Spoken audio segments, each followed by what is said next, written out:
welcome back to the next episode of Waifu Wars. I'm Paul's missing half, Doo. And I'm that sensei who just wants to suck on your feet, so brony.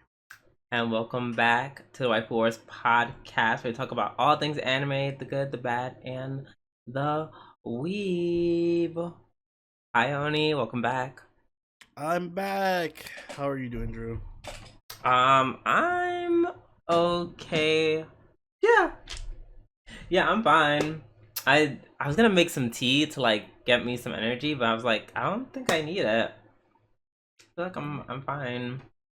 Well, I'm suffering because my toilet is exploding in the background. Hope you guys don't hear it. And also, yesterday I had right after stream I had a Burger King, like some leftover Burger King, and it literally gave me food poisoning. So I was in bed for half the day with food poisoning. So that was... What did you eat? Just a cheeseburger. Nothing else? Nothing else. It was just a cheeseburger. What about before stream? Was it just more Burger King? It was a Whopper, but that was like way earlier in the day, like 3 or 4 o'clock. Did you leave the Burger King out? Wasn't... Yeah, I was on the stove, but it's just a Burger King burger. It's not like it has something sensitive ingredients on it. So wait, so let me get this straight. You left it out for like 9 hours? More like 7, yeah. Girl. I always do that with other burgers. I do it with McDonald's and Burger King and Taco Bell all the time. You can leave out a Burger King. You can leave out burgers from fast restaurants for like days, and nothing will happen. Yeah.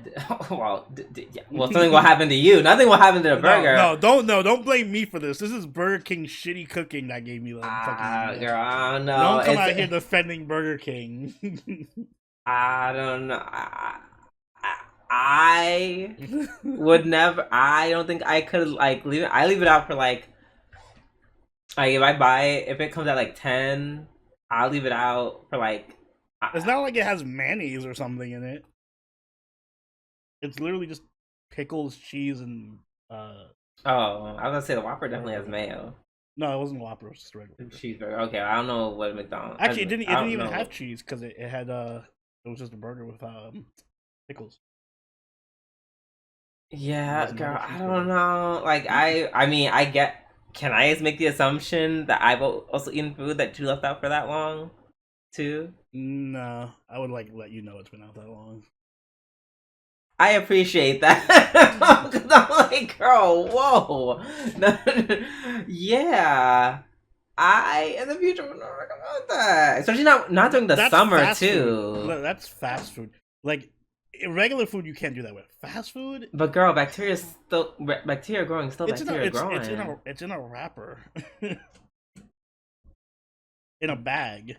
Yeah, but the bacteria is more likely. I feel like you're just being germaphobe right now. No. I thought I could, just pull up some stuff I learned from my microbiology class in college. But yeah, that applies to guess. Regular food. You know how many preservatives and fake shit is in burgers from McDonald's and Burger King? That's interesting. You make me want to look this up now. I look it up. I literally looked this up okay. long time ago. I'm gonna put that as a side note because bitch, we have way too much anime we have way too much anime to be sidetracked about fucking Burger King of all shit. But let me write down Burger King. Wait, Burger King. Well, I don't know why I put Burger King. I should have put fast food. Fast food poisoning. I'll know what I mean later on. All right, so without any further ado, let's get this. What I assume will be a somewhat longer episode. Yeah. On the road because we're covering last week's and this week's episodes. So let's get into it. And as always, we're gonna start with our new segment this week in anime. Oni, please go first. This week I took the low-hanging fruit because obviously. But Dungeon Meshi is confirmed for a second season, as I'm sure everyone and their mother knows by now. But nevertheless, we're here to report the news. And yes, at the end of last the last episode this week, it was automatically confirmed in a PV that the second season of Dungeon Meshi is coming. I don't think they gave a release date for it specifically. It's just in production. Let's see the article. Do they list a release date? No release date, but I can assume that since it's already announced, it'll probably be very soon, like sometime next year. And I'm excited for it. We'll talk about it, like our ratings for the show and everything. But Dungeon Meshi was an extremely pleasant surprise for me, so I am here for a season 2. Same. Good job, Netflix. Good job, Netflix. Rare Netflix W. On my side of the news, according to ChinaTimes.com, I think shout out to Savior or Orion or whomever posted this in someone posted this in Mementos. Shout out to you. Let's see. So a random stabbing incident occurred on the Taichung MRT, which I'm assuming that's some kind of station of some sort. The Taichung city government commended 17 city heroes who acted bravely at the time, and 9 of them attended to receive praise and awards.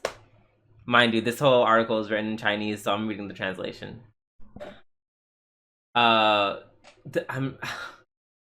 feel like I'm just gonna call him Zhu, because I cannot pronounce this name, and I don't want to. So, Zhu, the quote-unquote long-haired brother who fought with the suspect, they appeared to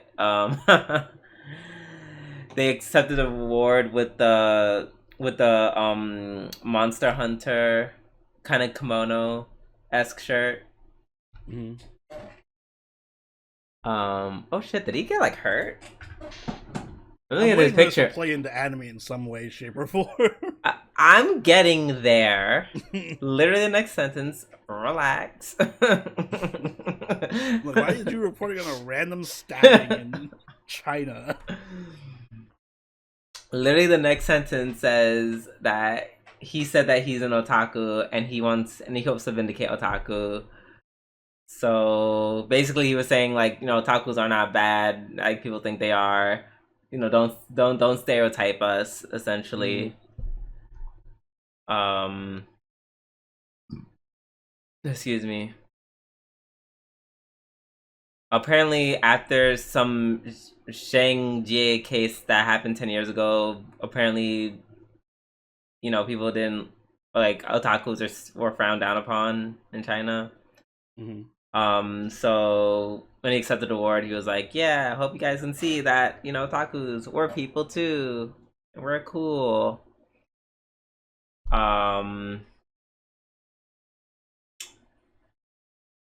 Yeah, I thought there was a part where he like referenced the kind of anime that he liked, but I guess not. Oh, yes. When Zhu accepted his praise, he quoted a classic line from Free Ren, and he said, if he were the brave Himmel, he would definitely do this. He quoted a line from Bible Black. Okay. Wow. Okay. Not this wholesome moment, and you brought up that anime. What the fuck is wrong with you? Like, I really hate you. What is wrong with you? His favorite line from Konosuba no Chigai. Konosuba no Chigai. Jesus Christ. His favorite line from what is it, Ishishoku Reviewer?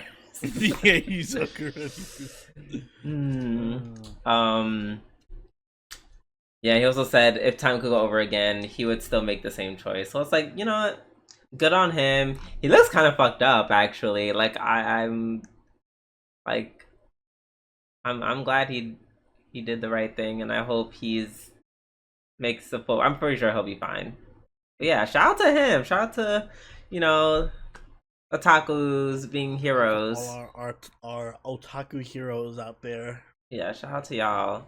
See, that was cute. That was wholesome. Good on them.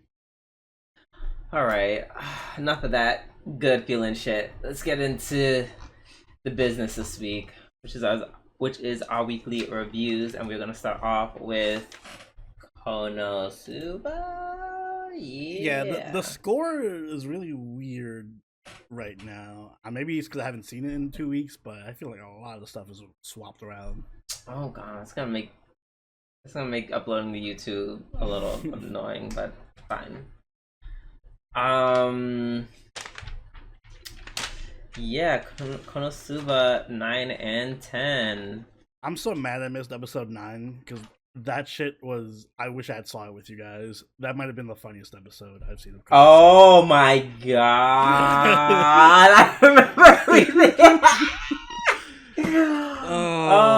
Okay, I'm gonna do something rare and give myself the chance of getting 2 episodes a week because this has to be one of them. This has to be one of them. Much stuff. There has to be. For the previous week, this is episode of the week. Yeah, absolutely. This was hilarious. There, like you said, there's so much. Oh my god, the darkness impression. I love how he said that. When Aqua told him put the spell on him, he's like, "No, this isn't gonna help. This is stupid."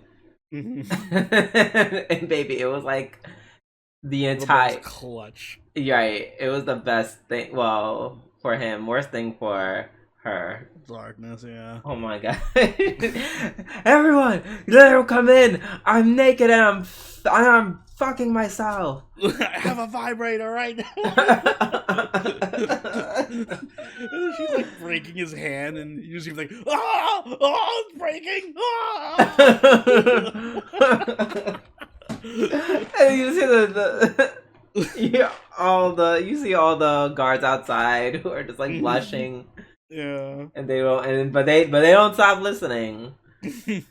Oh my god, that was that was even the worst thing that happened to her. Oh god. She also got turned down by Kazuma after trying to advance on him, flirt with him a bit, trying to be vulnerable. Mm-hmm. And he was like, I'm Kazuma. And I'm just like, damn, you are ripped. Yeah, I would have just beaten his ass at that point. Oh my god, that was crazy. The whole scene before where that one dude named Dust was like, oh guys, no one's trying to hit on my friend. I gotta save her. Da da da da da. Little did he know. Yeah. If only he knew. The whole like him putting on the lingerie and then the photo shoot. Take the photo shoot. Girl, oh my god. No. Like they got so into it. And then like I feel like weren't these like upside down like when they came in, like I don't know, he was like on his back or something. Yeah, so the legs open. Mm-hmm. I was like, oh my god, this is crazy. And well, you know, I hope him and the Noble are very happy together. Also I found that Cosmo's like, funny enough, he's like really good at being like a thief class. Like he just he can easily be like a rogue. Yeah, he like the way he after getting found out, he just like kind of just disappeared into the shadows until, you know, he escaped to escape through the window. I was gonna say to Darkness's dad. Oh, that too. And then the dad was like, "Don't make her do this." And then he tries to do like a cool escape out. Windows don't shatter. It just pops out and he just falls. There was so many great moments in that episode. Holy shit! It was so unhinged. Jesus Christ! That was easily one of the most unhinged episodes of Konosuba in a long time. Amazing. And episode 10, it's a lot less funny and definitely more. It's more of a serious plot character development episode. Yeah. But it still had like the funny tone to it, so like it's fine. It wasn't like too much of a shift. Yeah, it didn't like overbearing. I did like the whole Megumi got a lot of development. I liked her just like trying to force Kazuma to do the right thing in her own little way. Yeah. Even though like calling in bomb threats. That was crazy. That was also hilarious. But it was crazy how Megumi and Aqua were like, Kazuma, you're not gonna do nothing, you're just gonna let this happen, blah blah blah blah blah. And I'm just like, he did more than both of you. Yeah, he literally broke into her place and like broke into her room and like begged her to come back. Mm-hmm. He already did everything. Like, shut up. Yeah, you do something. And maybe not terrorism. Oh wait, I just realized Megumin is definitely gonna do terrorism next episode because it ends with Aqua being the priestess and Kazuma running out to get darkness. That means Megumin is probably like waiting in the wings to fucking blow up this church or something. Wait, no, Megumin was she there? Oh shit. There? Oh shit, you're right. Fuck. If I just blow up the church, everything will be fine. Like, just gonna blow up the church. Can't have a wedding with no people or church.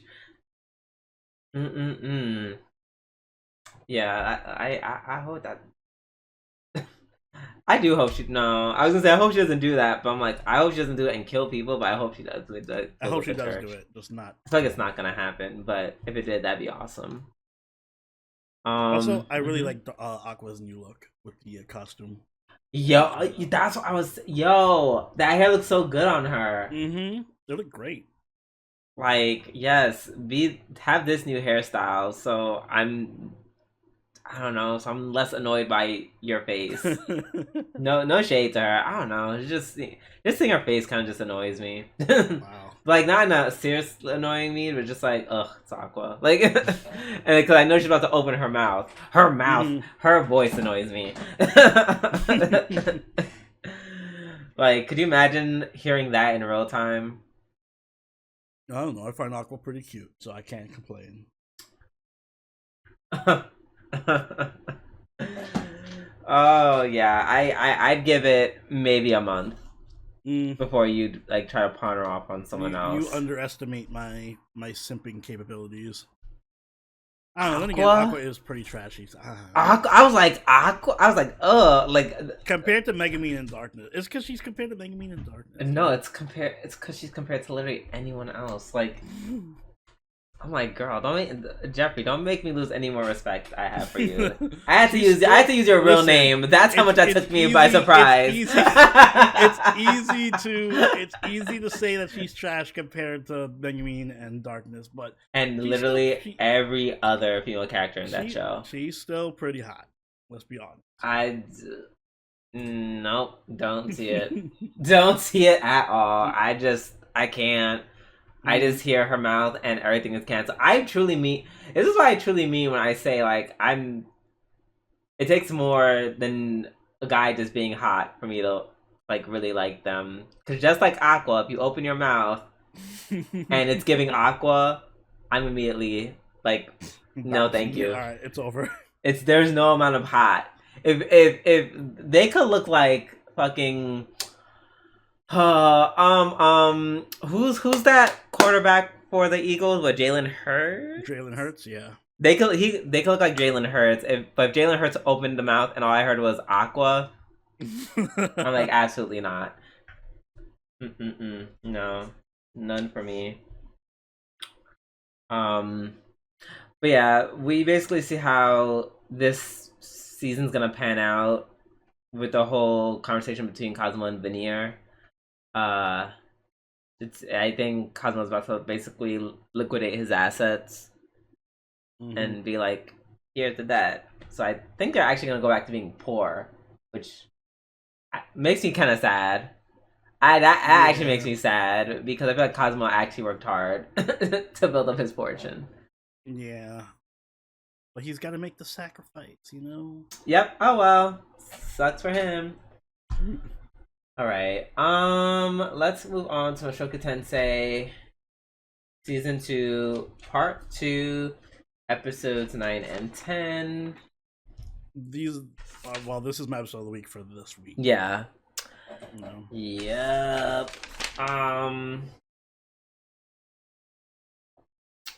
So, whatchamacallit, Rudy saves Roxy from the labyrinth.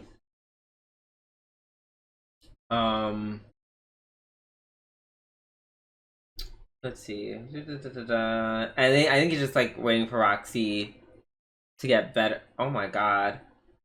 Apparently he threw like I just remember like he threw up because she didn't remember him. Yeah. And then he also was smelling her. As one does. I don't blame him for that.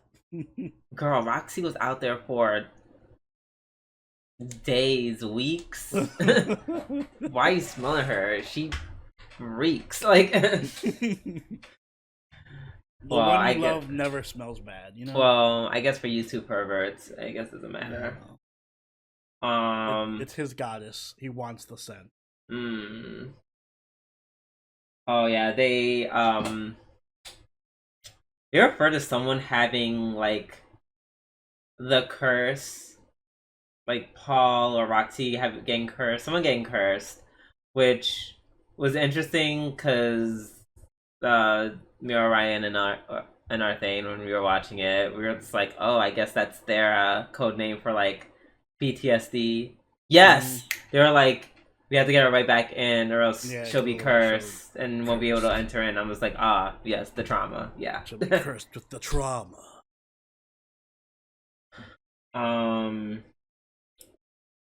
Also, Foxy. Wow, the way Foxy is immediately ready to fuck Rudy.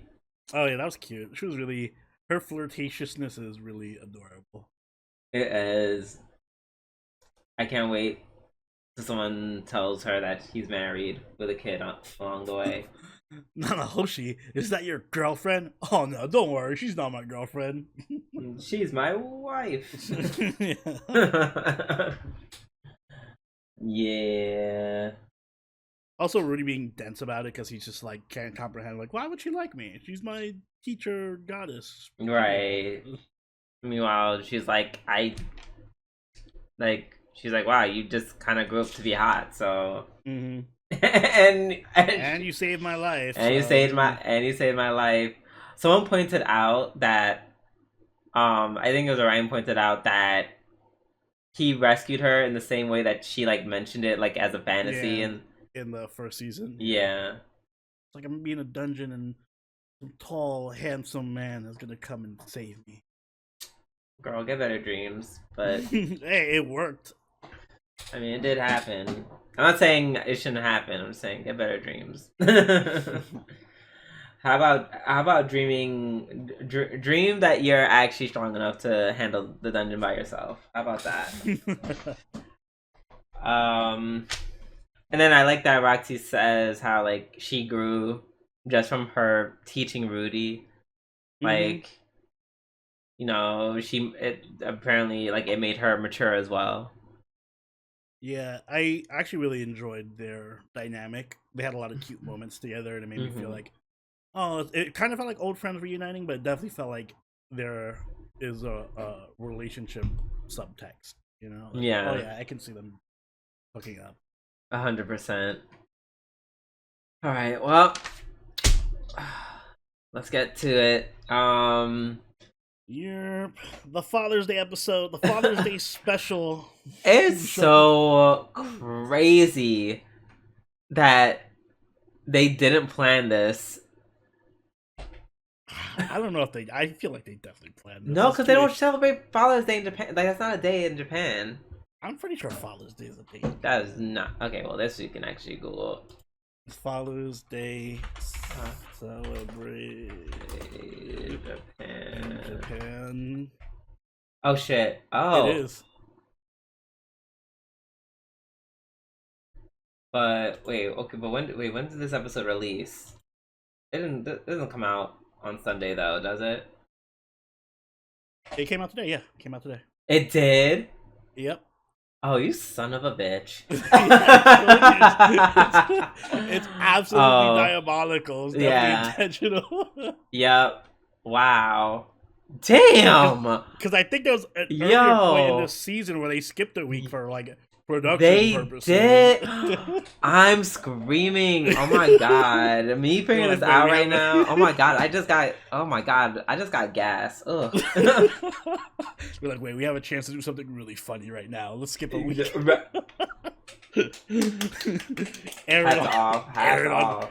Drop it on Father's Day. Wow, that is some demented ass shit. Good for you. Good for you, Mushoku Tensei. Well played. Yeah. Cause that got me fucked all the way up. Listen, Oh I know gosh. I said I would be fine with Paul dying, but I'm kind of not fine with Paul dying. That was really fucking sad.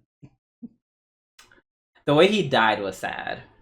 Yeah, and I feel like in these 2 or 3 episodes with him, he kind of grew on me a lot more than I was expecting, because I like his relationship with Rudy, and he was like genuinely kind of wholesome and funny and charismatic. Well, I knew it was gonna happen, so I guess I just mentally prepared for it, and yeah, I guess I'm still okay with him dying. Like I'm like sad, I'm like wah, but like. Also, it happened in a sad way. Where, first off, Yeah. I love that Rudy was like, "Please stop dropping death flags" in the beginning of the episode.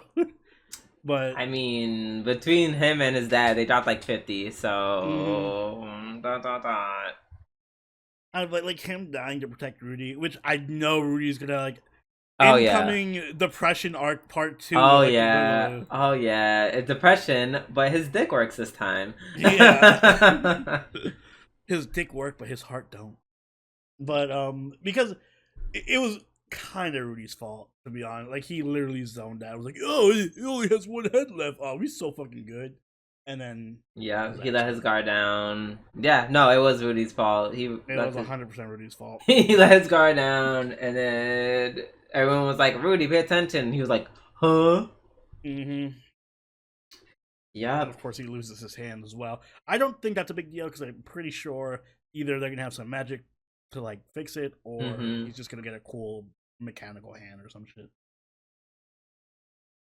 I love when he was like trying to like do like a heel, and then like just like the stump grew back. Also, the animation for that fight lasted. It was spectacular. It was spectacular, and the fight lasted so long. I'm like, wow, they really kept up this level of quality. It wasn't like a quick little bop bop bop 5 seconds of good animation. It was like half the episode was this fucking huge epic fight. Yeah. And the last thing they said, I remember the last thing Paul said was, you know, free your mom even if it kills you. Mm-hmm. And I guess he was like, oh, yeah, I guess that's true love, because he was like, oh, on second thought, I can't let it kill you. Yeah. I mean, he did ultimately prove his loyalty to both Rudy and Zenith. Although, the other sad part of this episode is definitely Zenith recovering and then either having amnesia or brain damage or Yeah, something. Sums up. Damn. I remember in one point where that was very interesting, where they retreat from the fight and Paul's all like, "Wah!" And then Moody's like, no, it's fine, da, da, da. And then he's like, why aren't you mad? Why aren't you more upset? Da, da, da, da, da. Which, by the way, kind of triggered me a little bit. Mm-hmm. Because random tangent, it reminded me when my dog died when I was freshman or sophomore in college. And I remember my sister having the similar reaction that Paul had to me. Cause like, I don't know, I wasn't crying or sad or anything. And it was mostly because like I knew the end was coming. So it's like I kind of grieved and made my peace with it. Mm-hmm. So like when it happened, it wasn't as devastating. Yeah. I don't know, that's just the way I processed it. I guess my sister didn't think to do that, and she was like, "Why aren't you? Why are you like that?" So, so I was like, "I know how Rudy feels to be in. I know how it feels to be in Rudy's shoes in that situation." Yeah, I kind of get it because I'm also kind of like that, where it's like I tend to be more calm. I mean, sometimes I'll lose it, but more often than not, if I'm like in a stressful situation, I try to be as calm as possible. Mm-hmm. So yeah, I get it. Yeah, and but Paul was like, "Ah, rage more." Mm-hmm. And what I didn't expect, even though I'm not super surprised he said this, but he was like, "Yeah, I don't." He was like, "I'm not really that close with my mom." I mean, it makes sense because it was like his mom was just he left at like 7 years old, and he didn't see him for like another 13 years, whatever. To his father, and he hasn't seen his mom since he left the house. Yeah, so it makes sense. And even when they were living together, which one thing that I didn't like, I hated. Mm-hmm. Well, I didn't hate. I didn't love the fact that I don't know. I just thought that um Zenith and Rudy could just like bond over them having magic, being Mm-hmm. able to use magic. But like that never happened for whatever reason. Because I guess he was Yeah. too busy being a dirty little pervert or whatever. So that would make me kind of sad. It does make me sad that we won't see any genuine. I mean, assuming that she doesn't get any better, we probably won't see Anytime any genuine, soon. like, yeah, like father or mother son or mother daughter moments with her other children. Oh God.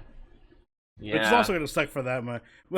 Oh, that's also gonna be part. Like Rudy's gonna come Oh, back home and be like, so our dad is dead, and our Norn, dad. our mother is kind of brain damaged and doesn't know who we are or how to speak. Yeah, or how to speak. And Aisha is like, oh well, my mom was fine. Right, at least I got my mama. Oh Damn, man. so that house is about to be bumping. They're gonna have his sisters living there. I assume the mother's gonna have to live there, and Aisha's gonna have to live there to take care of the mother. Mm-hmm. Roxy about to move in too.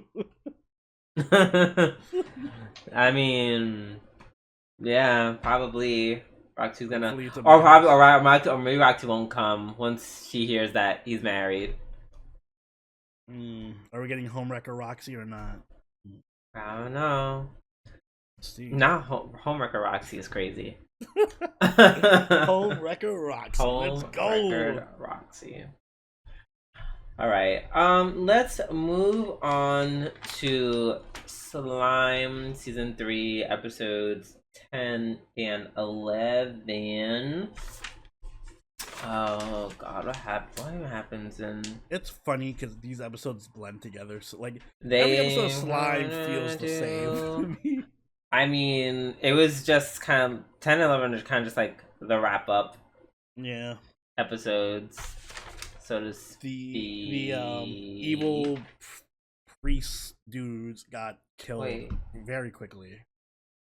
Like extremely so, which I expected was gonna happen. Yeah, they were not a threat. Wait, was this episode actually 9 and 10?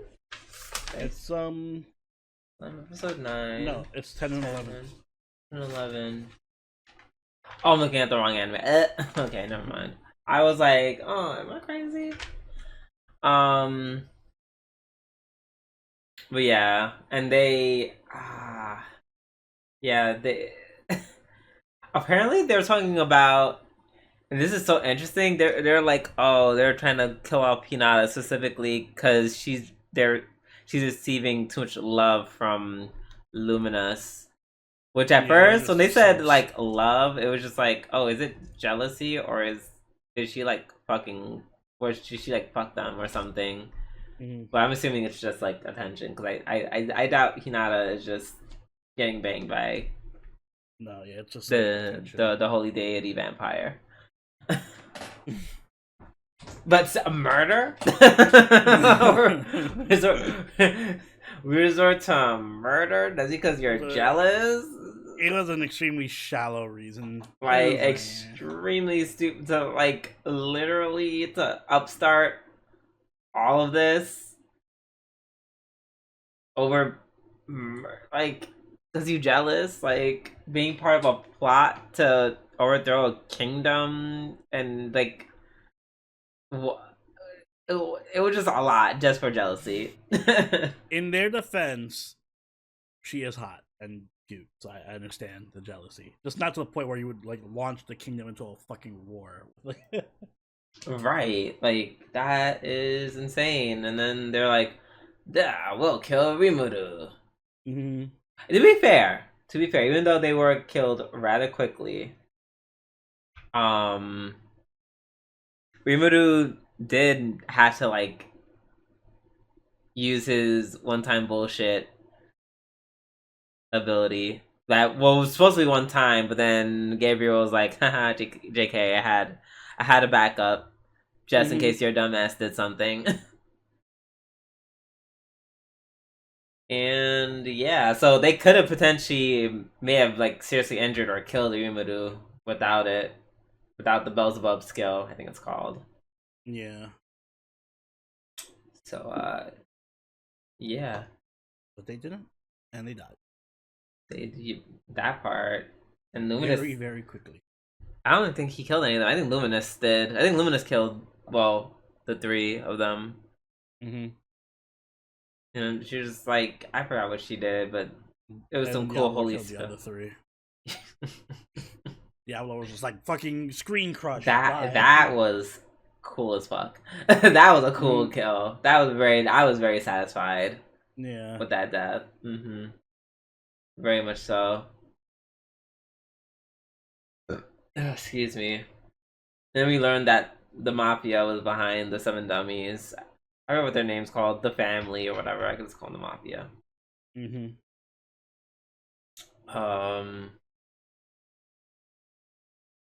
But, yeah. Oh, also the ending to episode 10. Woo! I was like, yes, this is a equal opportunity fan service for everybody.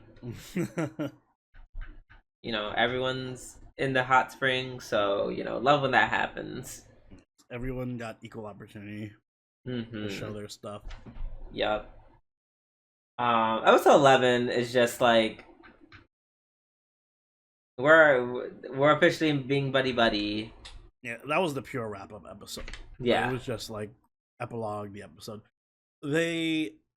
I will say it did have a few funny parts. The part where Rimuru gets drunk. Yep. They're about to bring that up. Just trying to like, let me get my whole plan to this other kingdom down here with the state secrets. Let me spill them. Yeah, and then Gabriel was like, well, time to silver you up, and I'm taking your ability away to reduce it. Yeah. Have fun being sober. That's kind of fucked up. Then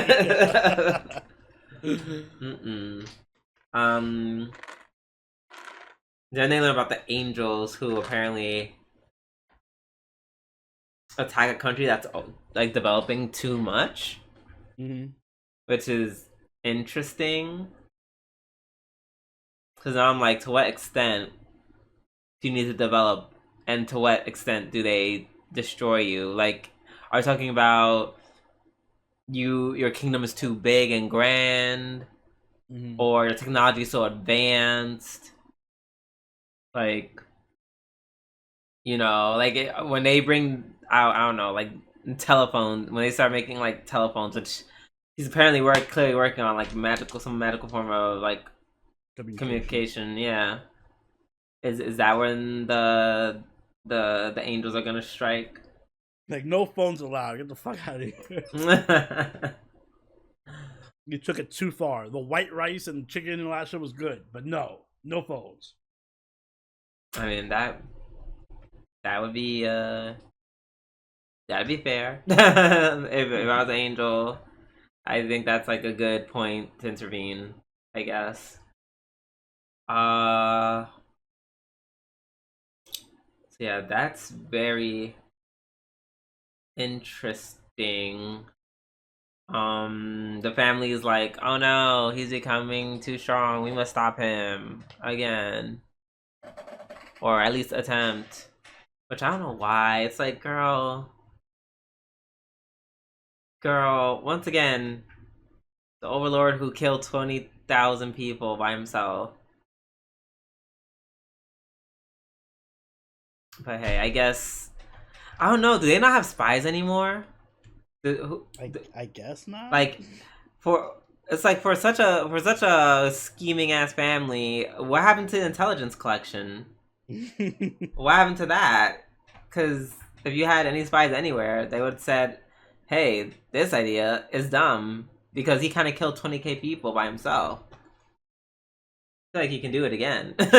Yeah, like I said, a lot of the plot advancement in the show revolves around other people being really stupid and like over egotistical. I would say the only two entities that I guess kind of had some justification stepping up to Rimuru was Hinata and the Seven Saints, even though their idea was like, yeah, they still died horribly without even killing anyone. But that's, once again, only because Rimuru pulled out last minute, like, anime bullshit to live. And then Hinata is the second entity because she was actually able to, like, hurt him. Mm-hmm. Everyone else, I don't know what the fuck y'all doing. Like, everyone else put it away. But apparently that's not happening because Yuki is like, oh my god, my plans failed again. Wah. Yeah.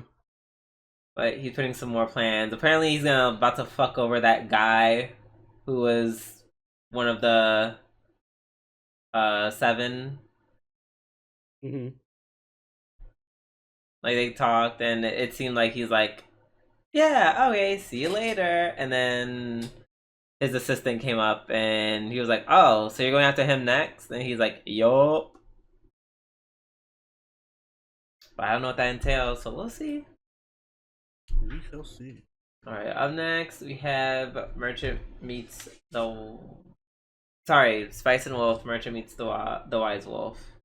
Episodes 9 and 10 and 11. 10 and 11. 10 and 11. Oh, yep, okay, yeah, we get it. No, are you still gonna defend Lawrence here and be like, well, he's just as useful and smart and helpful and strong as Holo? Okay, fine. I mean, she's a fucking fox goddess. Of course, she might. Okay, like no other human in the series is going to do what she can. Not even Lawrence, who is just a human.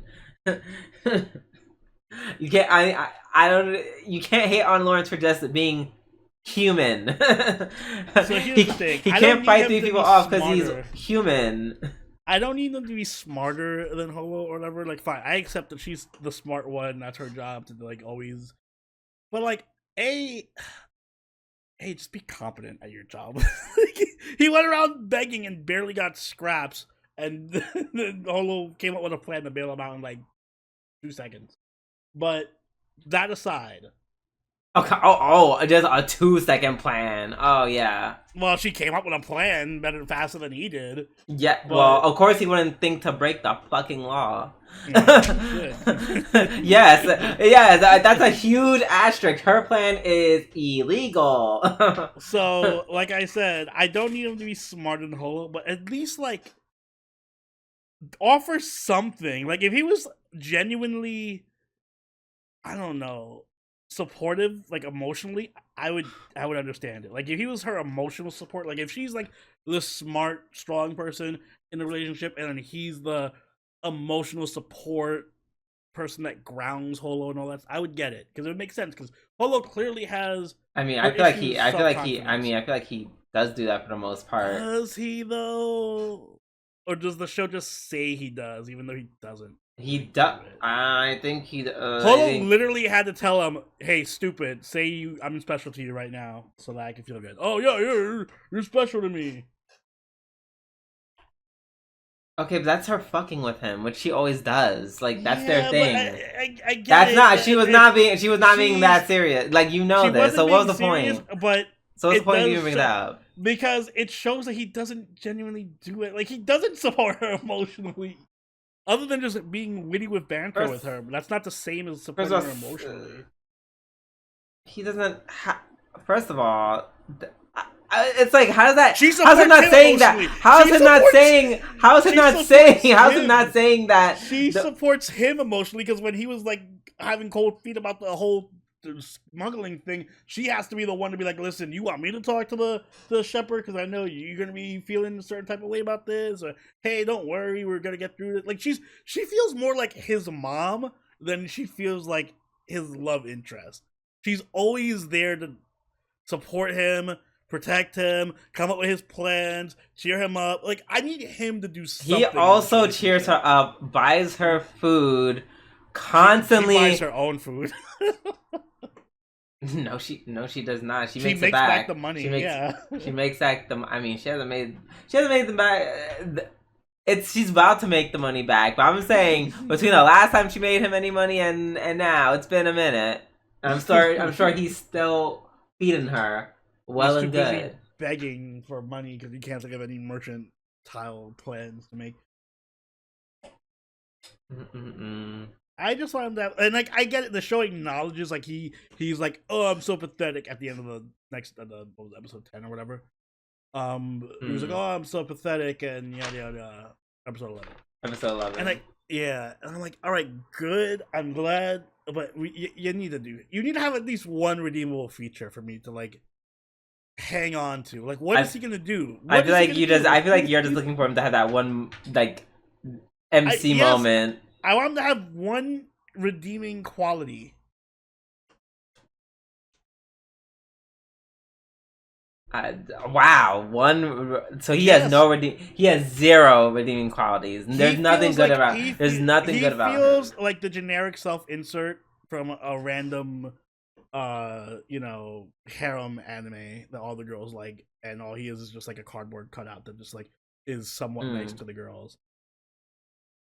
Because he doesn't do it. What is he good at? Like, what is he offering to any person? Like, he's not good at his job. He's not supportive emotionally. He's not smart or strong. He's not. Oh my god. Oh my god. Jesus. Not good at his job is crazy. He's not. He literally was begging for money because he got duped and almost had to bail him out. Like, again, just give me one thing he can do without Holo having to carry him around. I would like to think he's a decent merchant. I have yet to see proof of anything he's done to show me he's a decent merchant. Because anytime he even begins to make a deal, Holo blows him out of the water with the deal that she makes. Excuse me. I don't know. I feel like literally at the beginning, like literally the first arc, that whole shit with the other company, that idea was literally his. Yes, he used Holo's abilities here and there to like make sure some things check out. But that whole plot was his. She was essentially just the muscle. Like the first arc, she was the muscle. That whole plan was his. Yes. Nah, I guess it was. She literally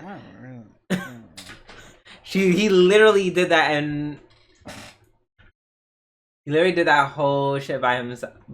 Well, came up with the whole idea by himself. ... Like, I feel like that's not enough. Like because that was like not even. she did most of the work for that plan too. So I don't know. If by most of the work means turn into a wolf, then I guess like she had to be the one to like detect who was lying and the different weights of the coins. Otherwise, she would have not figured out that the value was actually decreasing instead of increasing and all this other stuff. It's still a plan that really greatly hinged on Hollow doing shit. Wait, no, I thought he did the research on the coins. No, she heard the jingling coins. And one was like less weight than the other one. Like I don't even. Okay, but even so, like I don't know. That's like saying I don't know. That's like saying if I'm doing and I'm not trying to objectify Hollow. And I'm using the word objectify. Maybe you can come up with a better word. I'm literally like, because I'm literally about to compare it to an object. Like that's like saying, I don't know. I'm trying to, and I'm about to, like I'm trying to purify a protein in my lab. I'm sorry that I can just only use examples from my class or from my experiences. Me trying to purify a protein. I put it in the thing that swirls, that swirls up the cells. I do the techniques that separates them. I put in a spectrophotometer to get my readings. Now, at the end of the day, all these instruments helped me do the thing, but ultimately, who was the one who isolated the protein? Moi, right? Like, yeah, she was able to detect which was, more or less had more or less silver, but who was able, it's like if you don't apply the results of these observations, it doesn't really mean much in the end, and that's where he shines. Like he takes her abilities to do things. He takes her abilities. He takes her supernatural ability to do things, and then it'll usually put together a plan. In that one instance, he used her abilities to do things with a plan that he had. In no other instance did he do that. But also, I mean, it was multiple instances in that overarching plot. But continue. Even if I grant you that, his plan still mostly failed, and Polo got captured. It did. The plan. I mean, they got fucking jumped, and then he had to go beg for help from the company. First of all, now you victim blaming him for. Can we? How many times has Lawrence been attacked, kidnapped, having to beg? It feels like every single arc he's begging. I think it's literally only 2 times he's been attacked. Literally this latest episode, and the other. And the other episode where he got and he also stabbed. had to beg. How many times did he have to beg for help from people? Not counting Hollow, because that's a whole separate category of. First of all, I feel like he rarely begged. I feel like he only never begged her for help, but and yeah, no, he doesn't really beg. He's literally just like, hey, merchant. Do you want to make money? And then they're like, yes, I do. And then that's how shit happens. He had to beg the guys to help him save Hollow, because they're like, oh, we're not saving her. That has nothing to do with us making money. And he was like, well, she's actually a wolf, and if you don't help us, I'll report her to the church. Like, okay, listen. And then 5 seconds he's away from Hollow in this episode, he gets fucking jumped and beaten. Okay, well, I, nor you, nor Lawrence suspected that these two were just gonna randomly just betray him when they. It doesn't matter. I just want him to have a moment that's like cool or like redeemable or like, oh wow, he's such an interesting character that did a thing that's. But he doesn't have any of that. He doesn't really do anything. It's all Hollow that does everything. Like, I don't know. Like, if I'm gonna compare it, I'd say like. What's a good example? All right. Bakemonogatari is a good example because Araragi is pretty much generic. He's pretty shitty. Like he's a pervert. He's an idiot. All this stuff. All the girls in his harem are stronger than him, smarter than him, faster than him. They always think of plan. But his thing is just like he's really passionate and loyal and loving and caring. Can you at least get that from Lawrence? Lawrence is, I don't know. I feel like he's not all of that. He literally was like, "Oh, if Holo wants to leave me, here's the money. I expect that she's just gonna run away with my money." Like have some backbone or something, or like I don't know. He's shrewd. I don't know. He's shrewd. I don't know. He's shrewd. He's not shrewd. He's pathetic. He literally threw money at Holo. Was like, "Well, if she leaves with the money, that's her right, and I'm gonna walk away and wander the streets and beg." Not that's her right. Oh my god. See, first of all, now you're twisting it to make it as if like he's doing this because he's pussy. He is pussy. He's doing it. He literally was like, "I'm giving you my last dollar just in case I don't raise enough money, so at least you can make it to the north." Even as he's willing to give up his last dollar to just make sure that she can go back to her house, like her home, even if he gets caught and can't join her. What the fuck are you on? Crazy. I don't think that. Crazy. I can't believe you rewired that into him just saying he's a bitch for thinking about her. How dare he? No, you're right. He should have said, "Fuck you, Hollow. Take the money." Actually, just leave her there.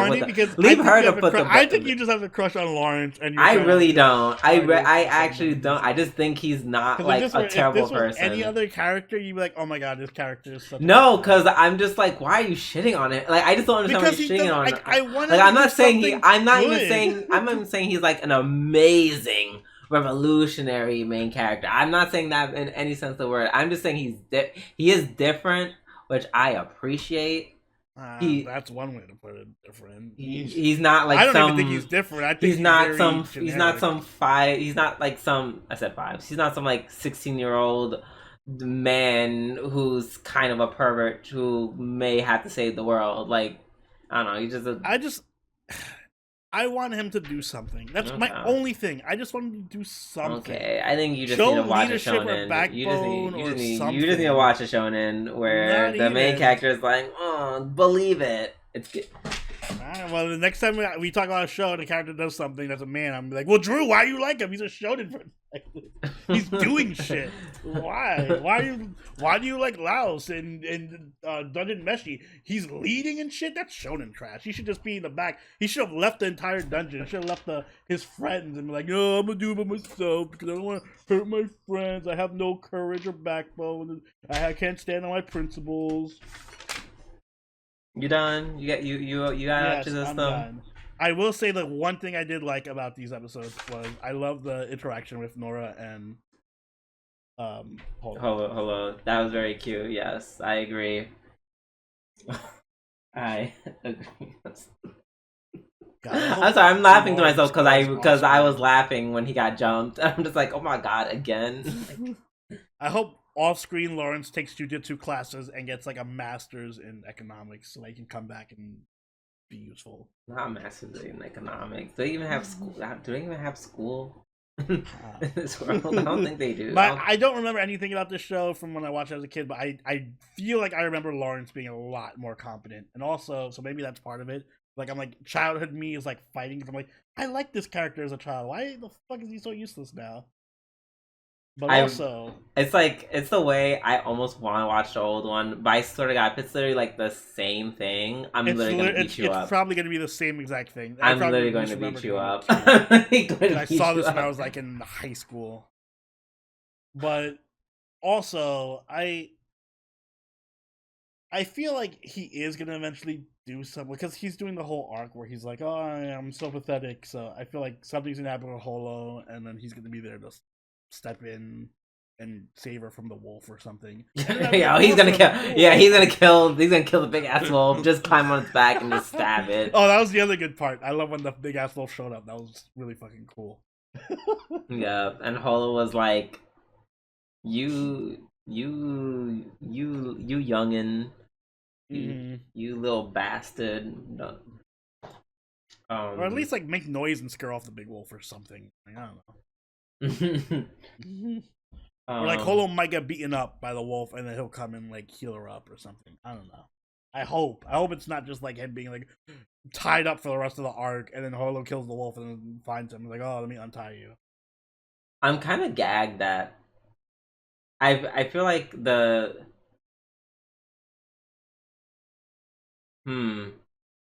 wait, they said they were waiting outside the forest, so I think were they just going to? They can't kill the shepherd until the shepherd gets into town. Yeah. So that wouldn't make any sense. Even though they're gonna kill her, they're gonna kill her after, which is crazy. So yeah, I don't know why they were waiting out of town. It's like I don't think they would just outright kill everyone but Nora, and Nora's just gonna be like, okay, and just take the gold back. I'm pretty sure yeah. I don't know. That's weird. That's why I'm just like, it's kind of crazy how they like were able to like shift tactics so quickly, because that couldn't have been the original plan. So they were just like, oh, you guys just died to the wolves. Mm-hmm. You got rid of the witnesses. But yeah, I would be like, especially like after this arc, I will say this much: if Homeboy doesn't start packing some actual heat, like I don't know what else he can. Like he does have a dagger, but I don't know, bro. You gotta be something else, because this is the second time this has happened now. First time, I'm like, okay, it's fine. Second time, I'm like, alright. I'm not letting this happen a third time. But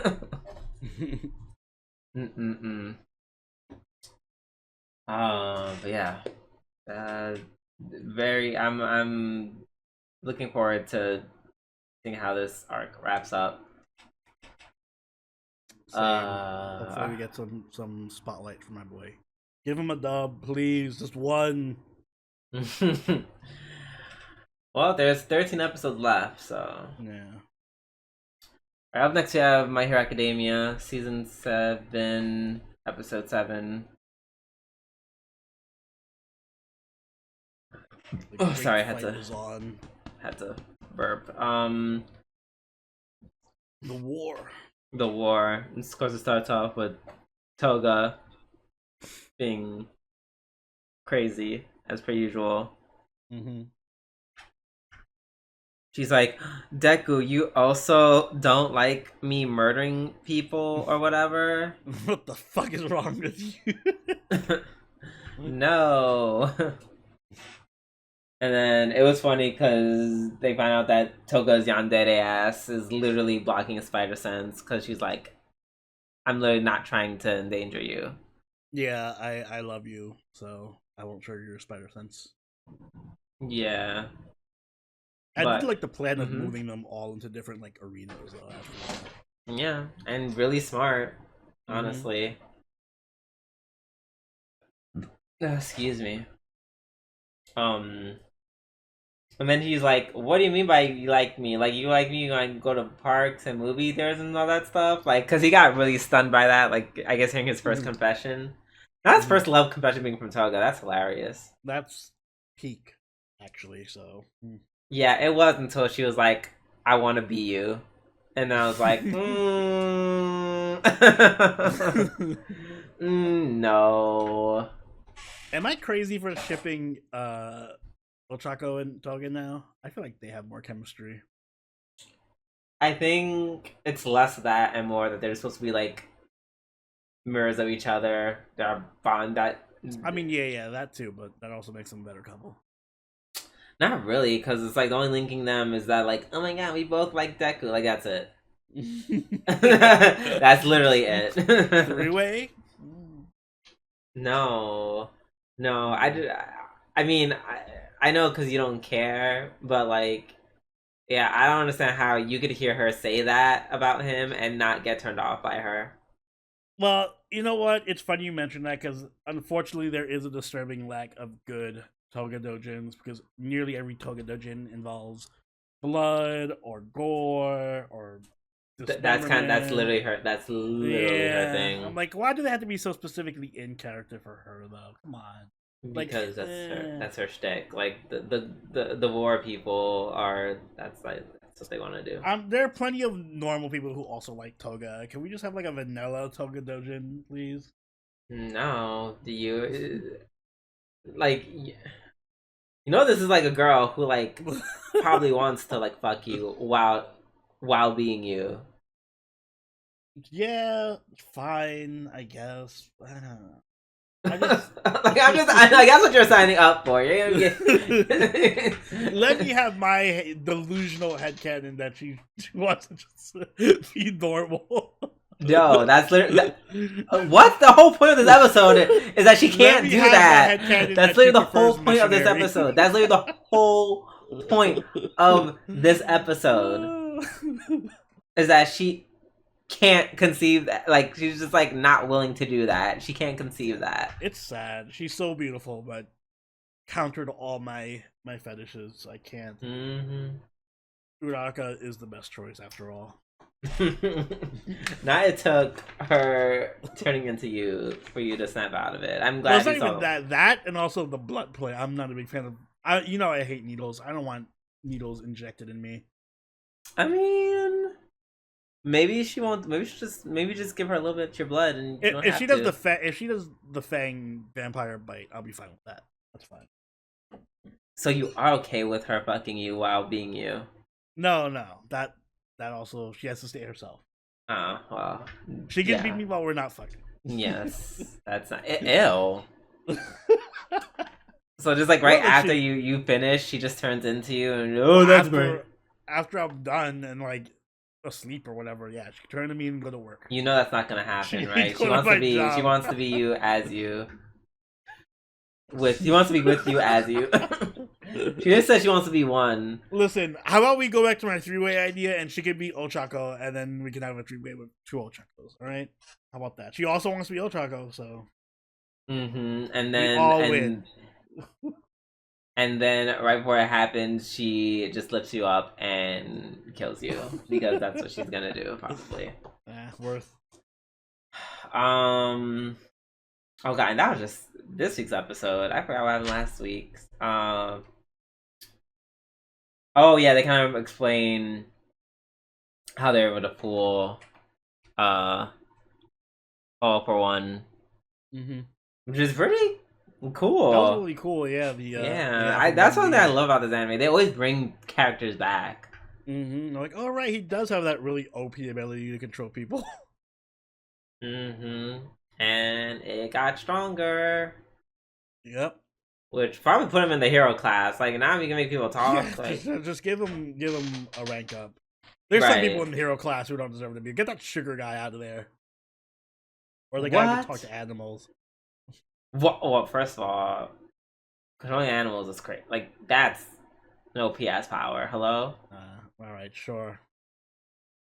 Hello? Tell that to Aquaman and that guy from fucking Captain Planet. No, Aquaman...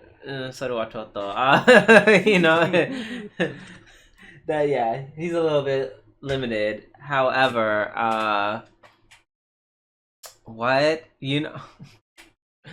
The way I would probably, if I could speak to animals, is literally just keep, like, I don't know, like, venomous insects that secrete, like, paralytic, like, toxins. I just keep them around me all the time, and then it would just be like, bite him.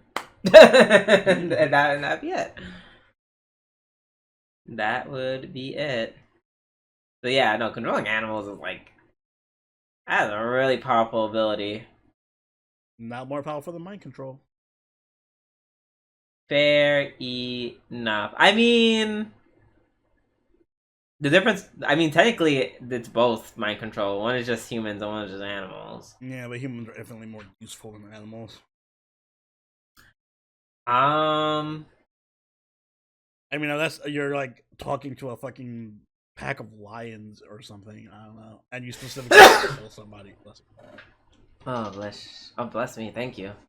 I understand. I get that. It's just I would I feel like it'd just be more convenient because it's not like he can control multiple people at once. Meanwhile, that person controls animals. He clearly can do multiple at a time. Mm-hmm. So I already have the numbers game. He clearly can't do mind control. He has to focus to do it. All I have to do is be like, birds, get him. and that's the end of that. Yes, the birds. Clearly unstoppable. Well, he can't stop them.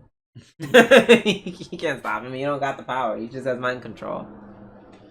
Also, I would say in this world, like our world, not the anime, definitely I would take animals over humans. It's like, well, you do that. I'll take humans, and we'll see how. Because you can only do one at a time. That's all I need. Oh, Mr. President, come here for a second. Oh, that is true. That is true.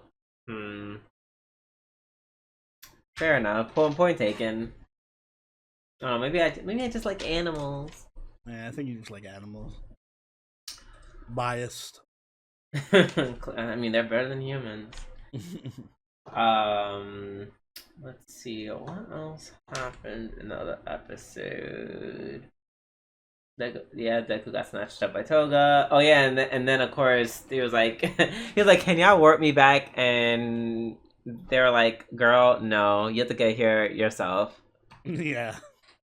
Which he can with his bullshit superpowers. I'll allow it since, his antagonist has like 5,000 powers. I'll give Deku his like 5. Which I had a problem with. Like, really? You cancel this quirk, but his body's just been genetically altered that he can just grow fingers. Like, what in the Marvel, when the MCU is going on? My new hidden power, I can grow fingers. But it's not a quirk. Well, there's not a quirk. Don't get it confused. Also, Mirko, God, I love her as a character, but she got so fucking. Every time I see her, I'm like, she's just gonna die, right? Because she gets fucked up all the time. Like the end of episode 11, where I see her in the action pose, she's missing a leg, missing an arm, and missing an ear.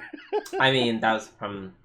Yeah, from a previous fight, but still, I'm like, fuck, what's she gonna lose? And she got, well, as you saw, there's replacements, so there you go.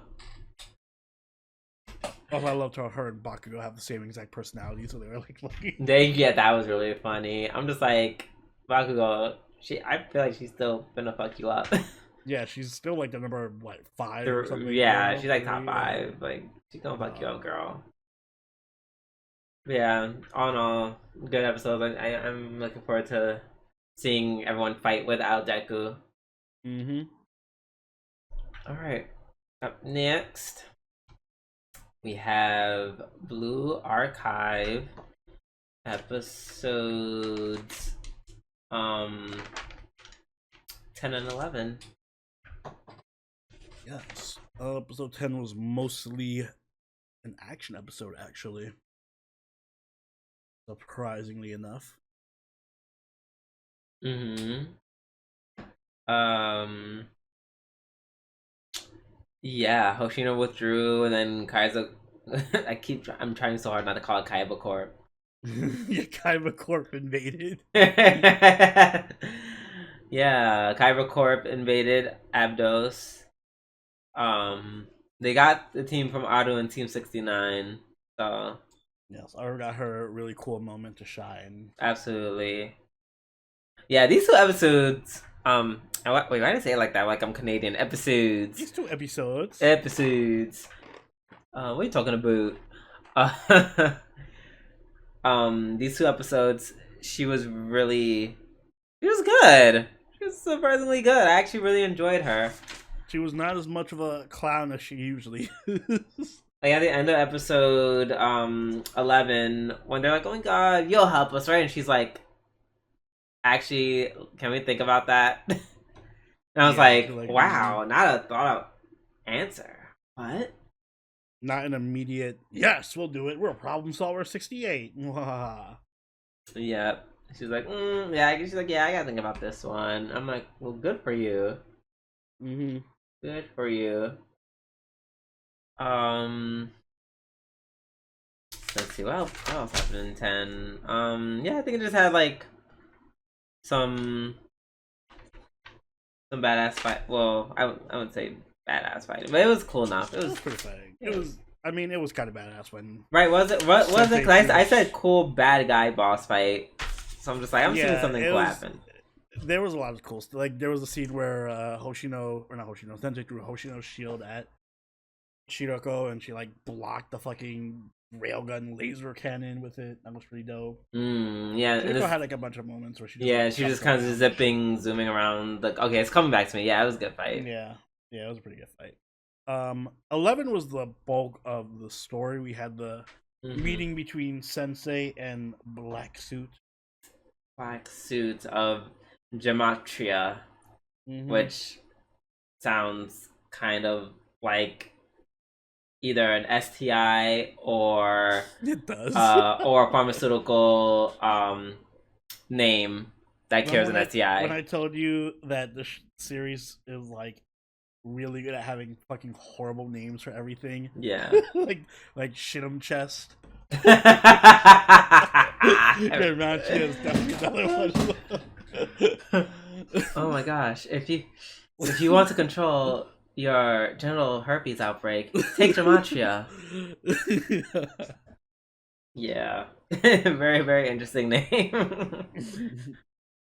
We got to see Sensei actually being pretty. This is what I wanted from Sensei. Him being cool, and saying like "fuck you" to a black suit. And also being. I'm shocked they left in the foot scene with Iori. Yeah, I was like, oh my god, he put the toes in the. Oh my god, I mean, they didn't do a close up or anything, but still. You heard the sound effects, and also when Hina shows up and he's like, "Oh, a mouthful of toe is crazy. A mouthful of toe is insane. And all that just for them to say no. Yeah, everyone was like, yeah, well, we'll think about it, maybe. No. They actually showed a lot of the. It makes me think we're gonna get a season 2 because they showed a lot of the very briefly the girls from season 2. Yeah. Okay, so because I was like, who that lowly on the bench reading porn? It's probably not porn, but I just assume it's porn. It's porn. It is porn. Season 3. If we get a season 3, it'd be her, the girl that was like above her on the tree. Hifumi. Yeah, just a lot. I sensed that. I was just like, there's a lot of new faces around here. And I don't know if you saw them, but like very briefly, the two twins that were eating ramen. I saw them. 2. Yeah. Yep. I love how that girl asked Nagisa, and Nagisa was only gave a shit about the cake. Yeah, Nagisa. I gotta hope we get to season 3 because she'd be also a very important character. I love Nagisa. She's like, which cake do I want? And I was like, girl, fuck you, because I want cake. Yeah, that Mont Blanc looked really good. Did you want the Mont Blanc or the cake? Yeah, the Mont Blanc. I think I'm a sucker for strawberries. I haven't had a strawberry shortcake in a while, so I probably take the... What? I like chocolate. What is a Mont Blanc? I don't know, but it has chocolate. Mont Blanc dessert.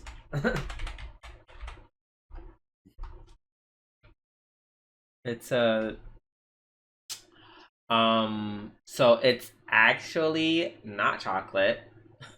Ooh. What is it's pureed chestnut. Oh, I'll take that. In the form of vermicelli. Vermicelli. I don't know how to say it. I don't know no French. Well, yeah, I actually think Trinity with Nagisa is supposed to be like England, and then Gehenna with Hina and them is supposed to be France. Like all the schools represent countries. Countries? Okay. Wait, what country is Abydos?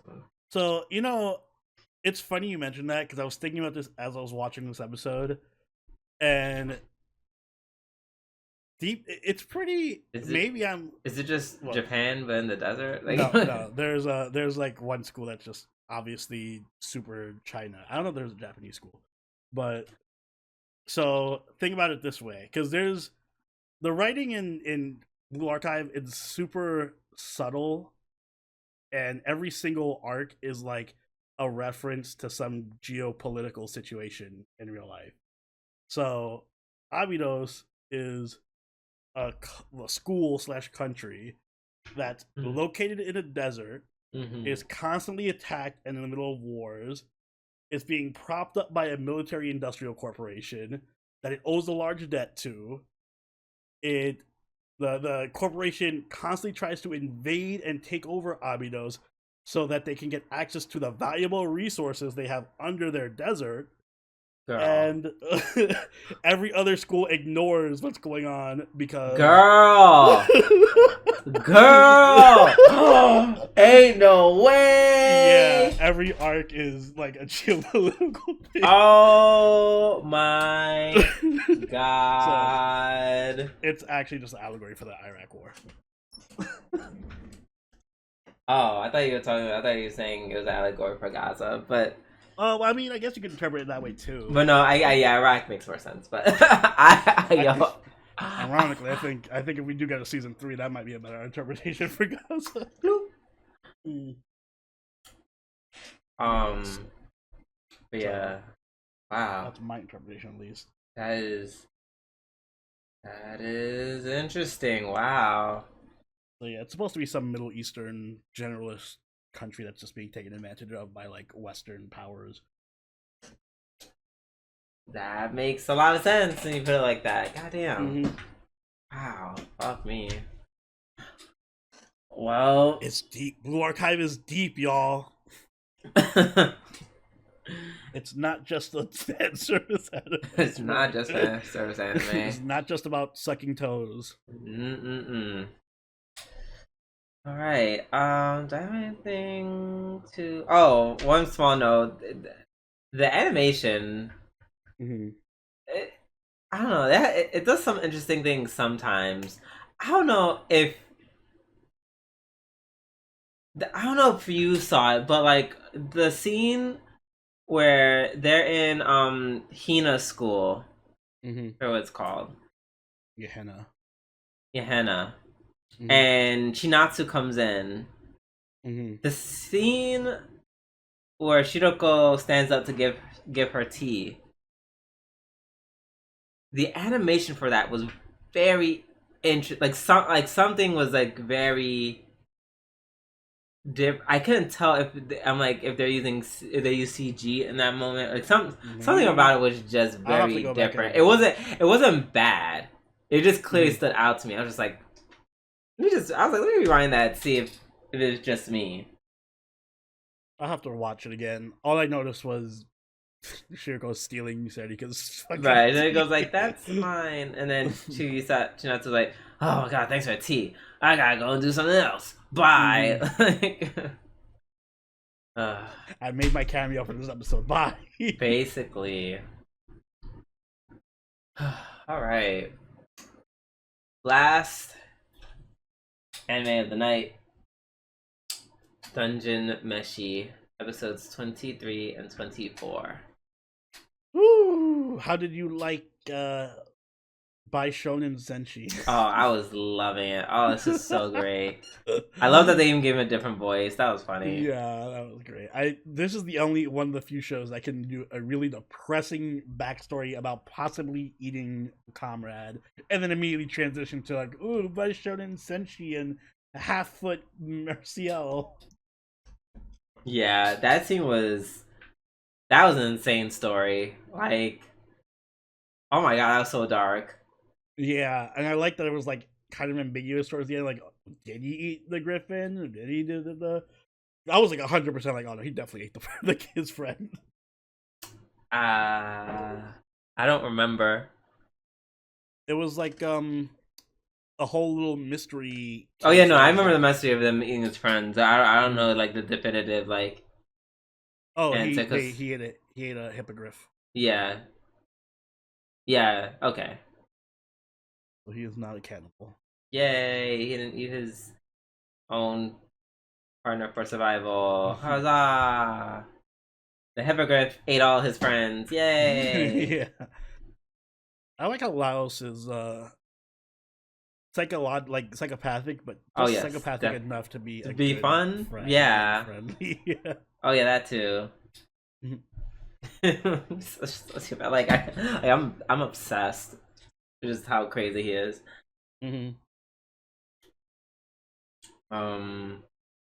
Yeah, and then just the story of him getting caught and was so sad, and it's like everything's making sense to Senshi's like why he is like this, why he does, cares about the ecosystem, eats them because it was part of his survival.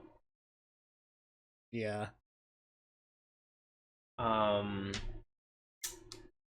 Let's see. What else was happening? Can't remember anything else happened that episode. I guess it's just them getting used to their bodies, which was funny. Laos being thick. Oh, first of all, baby. For one split second, people were like, "Oh my God, Senshi is so hot, da da da, so beautiful, so pretty," and then just so many pics of thick boy Laos. So many pics. Oh my God, just so many pics of them just drawing fat Laos. I was here for it. Where's my love for tall men Chilchuk? Ew, he looked gross. He's the one who got screwed over in this scenario. He did. He looked gross. All the lolicons were like, yes, loli Martial. All the bar lovers were all like, yes, fat Laos. All the other guys, oh yes, feminine Senshi, whatever. No one cared about Chilchuk. Not at all. And Chilchuk was hot. Like, I was like, I am also a fan of this. Fan of this version too. Yeah, Chilchuk got the worst of it. Ooh. Yeah. And then of course Isutsumi got just turned into a dog. She got the worst of it. She did get the worst. Her third transformation or whatever, or second transformation. She was already transformed into a cat. Now she's a cat transformed into a dog. Yeah, it was really cool yet stupid how they found out that how like as long as the spores are in the circle, you like it changes your appearance. Yeah, as long as you form a circle around it. Yeah, and then they were like, oh, first of all, the gargoyle attacking them and turning into like the statue, the peeing statue. Yeah. The peeing statue, that was hilarious. Yeah, but then they were just like, yeah, let's just turn all these dumplings into different things, and I'm just like, first of all, if she cares so much about that, I'm changing her dumplings and hers alone. And then whatever happens to her happens. Disrespectful. Wow, you just fried it. Right? I was like, oh, I'm sorry, bitch. You like to go and get your own fucking food? Got me fucked up. Oh my God. No, they just said, I would just have a fun. Even though all those dumplings sounded delicious. Oh my God. Oh, the cheese dumpling! I'd fuck that up. It almost makes you know what it reminds me of? It almost reminds me of Mama's Empanadas. I miss Mama's Empanadas. Not the one by your place, even though that place was also good. No, there's like a fancy smancy one in whatchamacallit, Hell's Kitchen. I think it's really the same thing. Mama's Empanadas. I think so. I think I've been to that one. Even though they don't look remotely similar to each other. Oh, it's called Empanada Mama, not Mama's Empanadas. Oh, yeah. How can you make that mistake, Drew? Come on, you're giving Empanada Mama a bad name. I mean, they're both. I like both, even though Empanada Mama. It's like.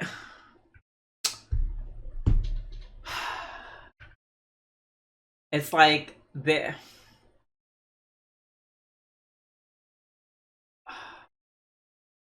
I feel like if you want more, of course, if you want a more authentic experience, I would say go to Mama's Empanadas. But empanada mama, yo, bro, that oxtail empanada, bitch. I still think about it. That shit was. I still remember. That shit was good. It wasn't super giving empanada. Drinking. What? If you've been drinking, if you've been out drinking and you're like to one of these places, it's next level. Oh yeah, it's so many memories. Gosh, I guess no. Yes, no, yes, no. Okay, I'll get empanadas after Pride. After Pride, I'll no longer care about being a skinny legend. But yeah, so that was kind of crazy. Them turning dumplings, because I feel like it could just become a poisonous dumpling and you just die. Oh yeah, my dumpling has fucking venom in it. Bitch, apparently I could put a dumpling in and it'll turn into the cheeseburger you ate last night. Yeah. Oh no, this has Burger King in it. Exactly. You can have it your way. Yeah. No. But what gagged me the most was Louse's. And this is where I'm just like, yes, sociopathic, but so fun. Cause how does motherfucker say, "Hey, let's just eat my sister"? Oh yeah, that was the most unhinged moment. I was like, wait, I'm sorry. Did you say I'm gonna? And then he was like, "Oh no, there's a problem. That's so much meat. We all can't eat it."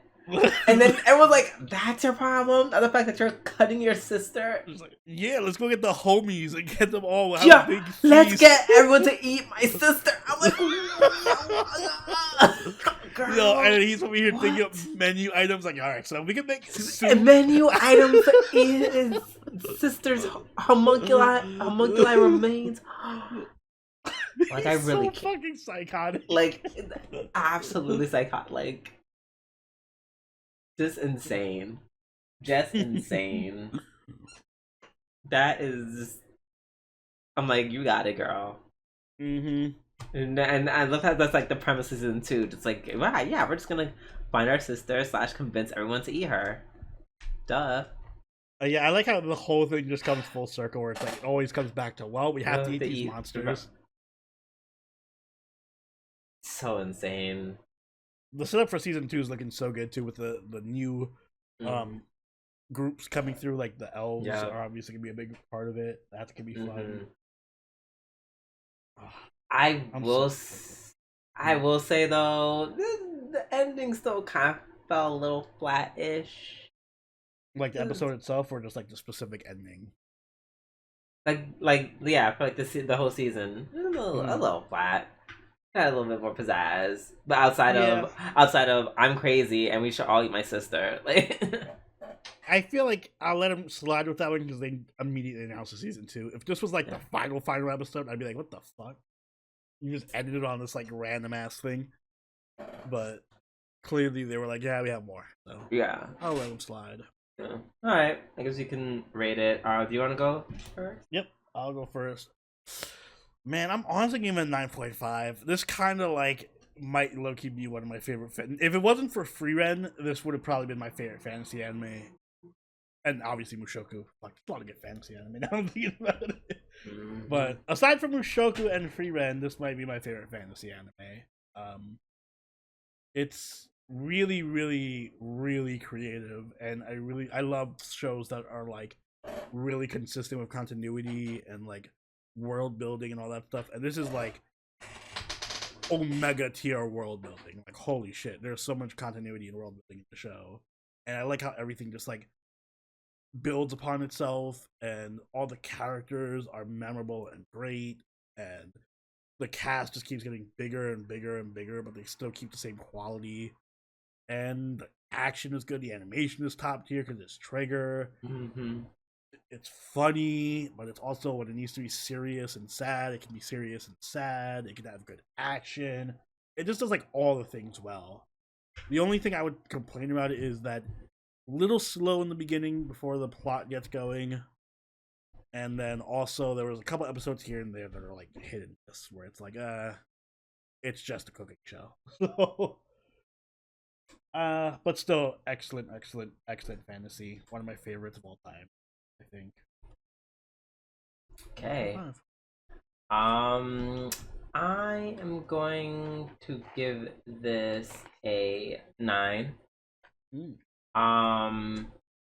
Basically everything you said, and more. I think what really sells it for me is I love the world building. I think that's like becoming like my favorite thing is like how well can you like just world build. And even though it was very like straightforward, but it was straightforward for a reason. It worked, and it was just like a lot, like just learning about all the like the different types of races, the ecosystem of the dungeon itself. Just like the creativity is out of this world. Insane. They're just different type of creatures, and then all the different ways to eat said different type of creature. Like they literally made ghost ice cream. Yeah, they never fail to be creative. Also, I forgot to mention this, but there was one scene because now that I'm learning how to play Dungeons and Dragons, I'm starting to see all the Dungeons and Dragons influences in shows like this. And there's one little quick scene where Laos turns into the dwarf, and he's like, "Oh my god, I can see good in the dark now." Yeah, I'm like, "Oh, because dwarves have dark vision." Oh, that's a little nerd joke. Yep, even that they did well. Like, and then homegirl can hear better, etc., etc. Yeah, no, this is it's just so solid. Once again, I would say the ending it ended on something a little more, cause now they just I don't know. I feel this felt like just like an episode, like another episode, and I kind of just want like the next episode where I don't know, maybe just cuts of like seeing what everyone's kind of doing, be like we're about to do something. I mean, the only thing we got, I think the most we did with that was with like Kabru and the elves. Like fine, I guess. But yeah, the characters are fantastic. All, fully fleshed out beings with their own, likes, dislikes. Their character growth for everybody. Well, maybe except for Laos. I think he's just like a sociopath. Like I don't think he's changed much. Yeah. But everyone else is changed in one way or another, for sure. Just a lot. Like there's just a lot in this series that they cover, and even if the overarching plot is so heavy and so serious, they still, just, like you said, just based around cooking in the day, which is in the hands of less talented writers, it wouldn't be as good. Like I wouldn't give this to Kishimoto and expect an anime of this quality. Definitely no not. Shade to him, or maybe a shade. I don't care. Shade. You don't know who I am. In this, I know a lot of people like probably saw an episode or two or didn't even see an episode, and they kind of like it's just a cooking anime. I'm not gonna watch it. Please do watch it. Like I know I hate the whole like just watch the first 10 episodes and I swear it gets good, but I swear watch the first 10 episodes and tell me you're not gonna be able to watch the rest. It really does. It needs that slow build up, but it's not just like a cooking of the week anime. It's really fucking good. Give it a chance. You know what? Or don't. You know what? Because I'm tired of convincing you laser beam ass motherfuckers to fucking go watch some good quality anime. You know what? Yeah, you don't want to put in the work, you don't deserve it. Exactly. Because you know what? I liked it when they were kind of just cooking. Even though the premise wasn't, even from the beginning of the premise was we're just cooking. It was like, we're cooking to survive, to rescue my sister, who's been swallowed by a fucking dragon. If that is not enough to wet your whistle, and you know what, just go watch another episode of Boruto where they're still using the same goddamn Rasengans and they got like 50 billion fucking eyes, and I hope you choke on it. And on that note, this is well. Wait, do we have another side? I feel like I haven't done this in a week, and I completely forgot how to do this. No, that is it. That is the end of the reviews and the end of the podcast. So take us away, Oni. Guys, if you enjoyed this week's episode of the Life Wars podcast, make sure you hit the like button and subscribe to get every episode as they go up every week. If you haven't already, do follow us over on Twitter, follow us on Twitch, and join the party on YouTube. If you haven't already, you can also become a member or patron and join us for our weekly live watches, where we'll be watching the last episode of Konosuba and Mushoku Tensei with our fans. Also, there will be a new season preview coming up relatively soon, so keep an eye out for that. And if you're a patron or channel member, you can actually vote for a show for us to watch next season, so keep an eye out for that poll as well. And Drew, do you have anything you'd like to add? Happy Juneteenth to all my brothers and sisters. Make sure you celebrate Juneteenth. Yes, and I will let you guys know if I get my superpowers awakened, because you know it is Juneteenth during Pride Month, so yeah, you might unlock some kind of new. Yep. My quirk's coming, yo. Yeah, for one night a year, Drew becomes the most powerful being in all of New York. And on that note, this has been Soberoni and Dooby-doo. And catch you all later. Later. Bye.